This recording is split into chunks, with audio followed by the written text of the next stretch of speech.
ভাঙড় উত্তপ্ত, আইএসএফ বনাম টিএমসি লড়াই ভাঙড়ে, আইএসএফ ভার্সেস টিএমসি, গুলি বোমা চলেছে বলে এলাকার মানুষের দাবি, ফের উত্তপ্ত। মানে শওকত মোল্লাকে অভিষেক দায়িত্ব দিয়েছে, অভিষেকই তো এগুলো করায়। অভিষেক এই শওকত মোল্লা থেকে শুরু করে শাহজাহান থেকে শুরু করে আরো যে ও সাগরেদগুলো আছে তাদেরকে নিয়ে বসে, এবং তাদেরকে তো আমার কাছে যা খবর, ভেতরের খবর, ডাইরেক্ট বলে যে একে পেটাবি ওকে মারবি, এসব করাই তো। নীতিন নবীনের পর রাজ্যে আসছেন অমিত শাহ, 30 বা আপনাদের কি সূচি আছে যদি একটু বলেন, যে আপনার সাথে কোনো কথা?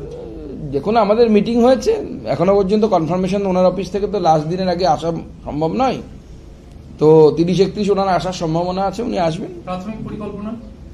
প্রাথমিক পরিকল্পনা যে দুটো প্রোগ্রাম হবে, একটা উত্তরবঙ্গের কোথাও, একটা দক্ষিণবঙ্গে, এবং দুটো ইনডোর প্রোগ্রাম হবে, কারণ আপনারা জানেন যে মাধ্যমিক পরীক্ষা তার যে প্রতিবন্ধকতা আছে মাইক ব্যবহারের, সেই জন্য আমরা যেখানেই করব ইনডোর ব্যবস্থা করে করব। 2026-এর বিধানসভা নির্বাচনের কথাই মাথায় রেখে সংকল্পপত্র 22 দফাপত্র যেটা তৈরি হচ্ছে, সেখানে 11 জনের যে কমিটি রয়েছে সেখানে চেয়ারম্যান করা হয়েছে তাপস রায়কে।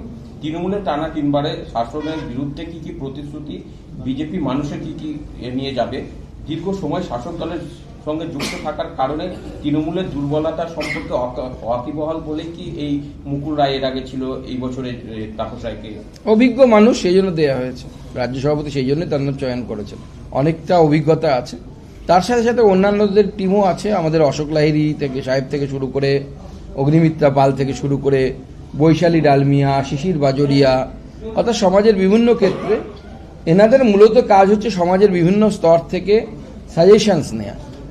সমাজের বিভিন্ন স্তরে ভারতীয় জনতা পার্টি যাবে, এবং ভারতীয় জনতা পার্টি যুবকদের কাছ থেকে, কৃষকদের কাছ থেকে, মহিলাদের কাছ থেকে, অন্যান্য বর্গদের কাছ থেকে সাজেশন চাইবে, এবং সেই সাজেশনগুলো নেবার পর আমাদের তার থরলি স্টাডি হয়, কোনগুলো করা সম্ভব, কোনগুলো এই মুহূর্তে করা সম্ভব নয়। সেইগুলো যেগুলো করা সম্ভব ভারতীয় জনতা পার্টি সংকল্পপত্রে সেগুলোকে স্থান দেবে। মনে রাখবেন, ভারতীয় জনতা পার্টি একমাত্র রাজনৈতিক দল যারা নিজের দলের ম্যানিফেস্টোকে সংকল্পপত্র বলে, ম্যানিফেস্টো বলি না আমরা। সংকল্পপত্র এই জন্য বলি কারণ ভারতীয় জনতা পার্টি যেটা সেখানে আমরা লিখি বা যেটা বলি, সেটা আমরা অধিকাংশ রাজ্যে সরকারে আসার পর তার 100% আমরা পূর্ণ করেছি সব রাজ্যে।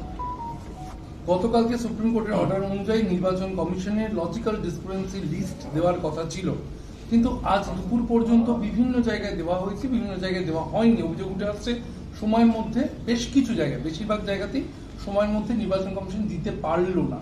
এটা আপনারা কিভাবে দেখছেন একজন রাজনৈতিক দলের? না, আপনার প্রশ্নটা অত্যন্ত স্বাভাবিক, কিন্তু প্রশ্নটা ভুল জায়গায় করছে। নির্বাচন কমিশনের উত্তর দিতে পারবো, আমি কোথা থেকে পারবো? আপনারা বিজেপি রাজনৈতিক দল হিসেবে নির্বাচন কমিশনের এই যে ভূমিকা ভোটারদের নিয়ে, সেটা আপনার রাজনৈতিক দল, আমাদের কোনো বক্তব্য নেই। নির্বাচন কমিশন দিতে পারলো কি পারলো না তাদের ব্যাপার।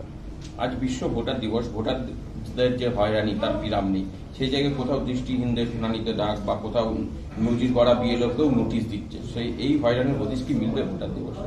দেখুন, প্রথম কথা হচ্ছে ভোট দিতে যান যখন, তখন আপনার হয়রানি হয় না? হয়তো হয়রানি, কিন্তু ভোট তো দিতে যায় আমরা। আপনি যে কোনো কাজ করতে যান, সকালবেলা পেট পরিষ্কার করতে গেলেও তো হয়রানি হয়। হয়রানি ছাড়া তো পৃথিবীতে কিছু সম্ভব না কোনো। হয়রানি তো একটু না একটু, আপনি যে কোনো কাজ করতে গেলে, পড়াশুনো করে আরো বেশি হয়রানি, মোটামুটি বই পড়তে হয়, তো সবই তো বন্ধ করে দেওয়া উচিত। তাহলে কিছুই করা উচিত না মানুষের। ভোট টোট কি করা, কিসের জন্য দরকার, এমনি বন্ধ করে দিন। প্রত্যেকবার দিদিকেই মুখ্যমন্ত্রী করে দিন আপনাদের ইচ্ছে মতো। মহারাষ্ট্রের জেলা পরিষদের বিজেপি প্রার্থী, তার নাম পাওয়া গিয়েছে দুবরাজপুরের ভোটার লিস্টে, যা নিয়ে তৃণমূলের তরফে নানা প্রশ্ন তোলা হচ্ছে। কাজল শেখ, অনুব্রত মণ্ডল তারা সরব হয়েছে, কাজল শেখ মূলত সরব হয়েছে।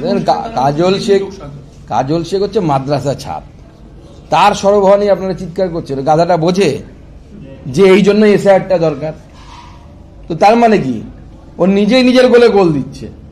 ওর মুখ্যমন্ত্রী বলছে এসআইআর করার দরকার নেই, আর কাজল শেখ যে প্রশ্ন তুলছে তার সলিউশন কি? এসআইআর। মানে কাজল শেখ নিজে বকলমে এসআইআর এর সমর্থক হয়ে উঠেছেন। দ্বিতীয় কথা হচ্ছে, ভোটার লিস্টে নাম তোলে কারা?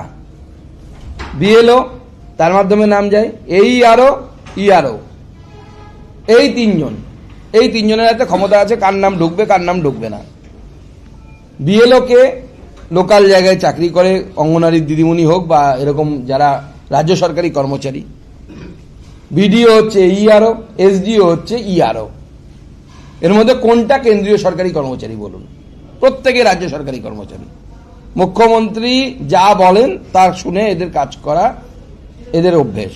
এমনকি এটাও তো দেখা যাচ্ছে বেশ কিছু বিএলও ইচ্ছে করে টাইপিং এর সময় এমন কিছু মিস্টেক করে রেখেছে, হয়তো নাম আছে ভট্টাচার্য আধার কার্ডে, সেটাকে ভট্টাচার্যি করে দিয়েছে শর্টকাট মারার জন্য বা ইচ্ছে করে, যে কারণে হোক। তারা এখন কল পাচ্ছে, তারা এখন ডাক পাচ্ছে। তো এই হয়রানির দায়ী তো তাদের। নাম যদি ঢুকে থাকে তাহলে তো বিএলও দায়ী, কিভাবে নাম ঢুকলো। আর সেই জন্য আমরা বলছি এসআইআরটা হোক, লম্বা এসআইআর হোক, কোনো অসুবিধা নেই। আমরা তো আগেই বলেছি এসআইআর হলে হবে, লম্বা এসআইআর হবে, করে সবার যে ভোটার লিস্ট একদম ত্রুটিপূর্ণ মনে হবে, ত্রুটিমুক্ত মনে হবে, সেই ত্রুটিমুক্ত ভোটার লিস্ট তৈরি করে ভোট হোক। আমাদের একটাই দাবি, no SIR no vote. SIR না হলে ভোট হবে না। দ্বিতীয় হচ্ছে ত্রুটিমুক্ত ভোটার লিস্ট দরকার, ফ্ললেস। কোনো ত্রুটি যেন ভোটার লিস্টে না থাকে, একজনও মৃত ভোটার না থাকে, একজনও ডবল এন্ট্রি না থাকে, একজনও বাংলাদেশি অনুপ্রবেশকারী মুসলিম রোহিঙ্গা এদের নাম যেন না থাকে, আর একজনও ভারতীয় নাগরিকের নাম বাদ না যায়, সে হিন্দু হোক মুসলমান হোক, তাদের নাম থাকবে যারা ভারতীয় নাগরিক। রাজ্য বিজেপি সম্পাদক শাখারব সরকার তার বক্তব্য যেখান থেকে শুরু করলেন যে মুর্শিদাবাদে বিতর্কিত ধাঁচা বাবরি মসজিদের যে সময় উঠছে সে সময়টা খুব গুরুত্বপূর্ণ। এই যে বিতর্কিত বাবরি মসজিদের কথা, সেখানে আজও একটা কাজ, এগুলো সয়েল টেস্ট করা হলো কলকাতা থেকে কোম্পানি এনে, 11ই ফেব্রুয়ারি থেকে নির্মাণ কাজ শুরু হবে। আপনারা কিভাবে দেখছেন ভোটের আগে নির্মাণ কাজ শুরু? দেখুন, আমরা প্রথম থেকে আমাদের স্ট্যান্ড ক্লিয়ার করেছি, কেউ মসজিদ তৈরি করবে তাতে আমাদের আপত্তি কিছু নেই। আমাদের বক্তব্য হচ্ছে মসজিদ নিজের বাবার নামে তৈরি করো, নিজের ঠাকুরদার নামে তৈরি করো, অন্য কারো নামে তৈরি করো, কোন মহান ব্যক্তির নামে তৈরি করো, কোনো অসুবিধা নেই।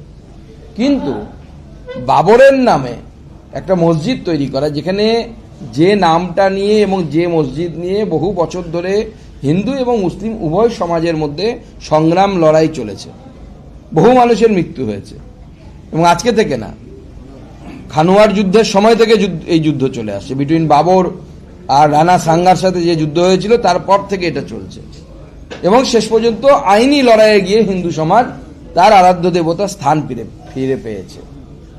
এরপরেও আবার সেই নামটাকে নিয়ে এসে যদি কেউ বিতর্ক তৈরির চেষ্টা করে, সেই বিতর্ক আমার মনে হয় রাজ্য তথা ভারতবর্ষের যে সুস্থিরতা তার জন্য সঠিক নয়, এবং তার উদ্দেশ্য মোটেও ভালো নয়। বাবরের মতোই উদ্দেশ্য, বাবর কোনো মহান উদ্দেশ্য নিয়ে এই দেশে আসেননি। তো স্বাভাবিকভাবে আমাদের মনে হয় যে নাম অন্য কিছু হলেই ভালো হতো।